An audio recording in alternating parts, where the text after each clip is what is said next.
رسول اللہ صلی اللہ علیہ وآلہ وسلم نے فرمایا، اللہ تعالیٰ تمہارے لیے 3 باتیں پسند نہیں کرتا: بلا وجہ کی گپ شپ، فضول خرچی اور لوگوں سے بہت مانگنا۔ رسول اللہ صلی اللہ علیہ وآلہ وسلم نے ارشاد فرمایا، تم خود کو پاک مت کہو، تم میں سے نیک آدمیوں کو اللہ جانتا ہے۔ حضرت محمد صلی اللہ علیہ وآلہ وسلم نے فرمایا، جس نے وضو کرنے سے پہلے پہلا کلمہ پڑھ لیا، اللہ تعالیٰ وضو کے ہر قطرے پر ایک فرشتہ کھڑا کر دے گا جو قیامت تک کلمہ پڑھتا رہے گا، جس کا ثواب کلمہ پڑھنے والے کو اور سب کو بتانے والے کو قیامت تک ملتا رہے گا۔ حضرت محمد صلی اللہ علیہ وآلہ وسلم نے فرمایا، لوگوں پر آسانی کرو، سختی نہ کرو، اور خوشی کی بات سناؤ، نفرت نہ دلاؤ۔ رسول اکرم صلی اللہ علیہ وسلم نے فرمایا، اللہ کے بندوں میں بدترین بندے وہ ہیں جو ادھر ادھر کی چغلیاں لگاتے پھرتے ہیں، دوستوں میں جدائی ڈلواتے ہیں اور پاک لوگوں پر تہمت لگاتے ہیں۔ رسول اللہ صلی اللہ علیہ وآلہ وسلم نے ارشاد فرمایا، میری چاہت اور خواہش ہے کہ میری امت کے ہر فرد کے دل میں سورہ یاسین ہو۔ رسول اللہ صلی اللہ علیہ وآلہ وسلم نے ارشاد فرمایا، اللہ تعالیٰ سے عافیت کا اور معافی کا سوال کرو، موت کے بعد عافیت سے بڑھ کر کسی کے لیے کوئی بھلائی نہیں ہے۔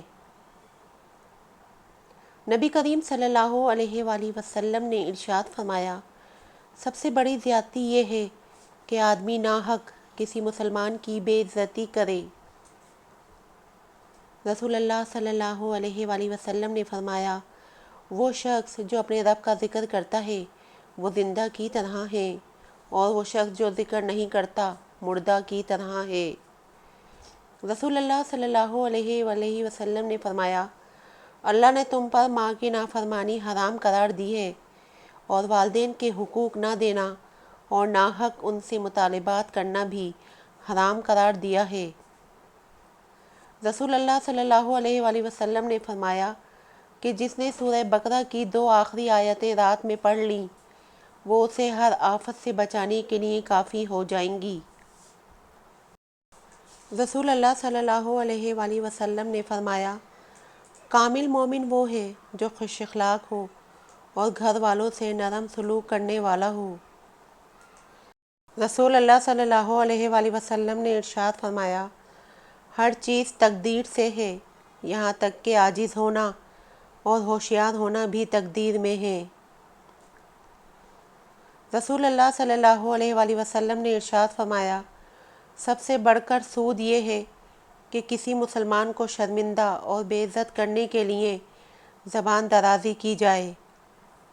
رسول اللہ صلی اللہ علیہ وآلہ وسلم نے فرمایا، جب اللہ تعالیٰ مخلوق کو پیدا کر چکا تو اپنی کتاب لوح محفوظ میں جو اس کے پاس عرش پر موجود ہے، اس نے لکھا کہ میری رحمت میرے غصے پر غالب ہے۔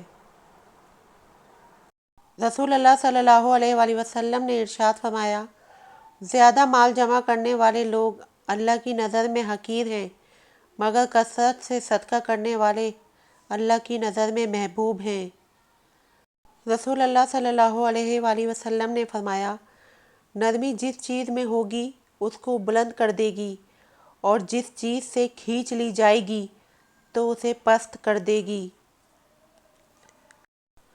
فرمان مصطفیٰ صلی اللہ علیہ وآلہ وسلم ہے، اللہ پاک کو یہ بات پسند ہے کہ بندہ ہر نوالے اور ہر گھونٹ پر اللہ پاک کا شکر ادا کرے۔ حضرت محمد مصطفیٰ صلی اللہ علیہ وآلہ وسلم نے فرمایا، اپنے بیوی بچوں کے ساتھ بیٹھنا مسجد میں اعتکاف میں بیٹھنے سے زیادہ محبوب اور پسندیدہ ہے۔ رسول اللہ صلی اللہ علیہ وآلہ وسلم نے ارشاد فرمایا، اللہ تعالیٰ کے لیے بعض لوگ ایسے ہیں جیسے کسی کے گھر کے خاص لوگ ہوتے ہیں۔ صحابہ نے عرض کیا، وہ کون لوگ ہیں؟ ارشاد فرمایا، قرآن شریف والے، کہ وہ اللہ والے اور اس کے خاص لوگ ہیں۔ رسول اللہ صلی اللہ علیہ وآلہ وسلم نے ارشاد فرمایا، میری امت خیر پر رہے گی جب تک وہ علم اپنے بڑوں سے حاصل کرے گی۔ رسول اللہ صلی اللہ علیہ وآلہ وسلم سے پوچھا گیا، سب سے افضل انسان کون ہے؟ آپ صلی اللہ علیہ وآلہ وسلم نے فرمایا، ہر وہ شخص جو دل کا صاف اور زبان کا سچا ہو۔